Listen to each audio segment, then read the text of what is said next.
Dito na naman ako guys.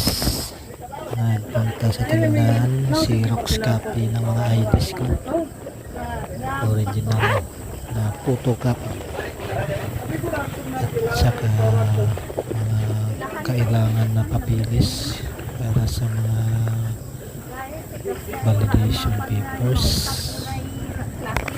At ayan guys, pumunta ako sa tindahan at magpa-xerox copy ng mga IDs. Hinihintay ko si ate kaso wala. Lumipat ako sa kabila, lumabas at pumunta sa computer shop. Ayan guys, lalabas na ako at pumunta na sa computer shop. At ayan na guys, pumasok na ako.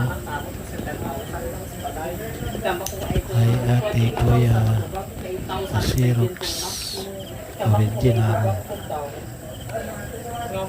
Ayan, pinipili ko ang mga IDs ko. At ang iba kong ID guys, expire. Ayan, nahanap ko na at ibigay ko na kay kuya. Colored. At yan guys,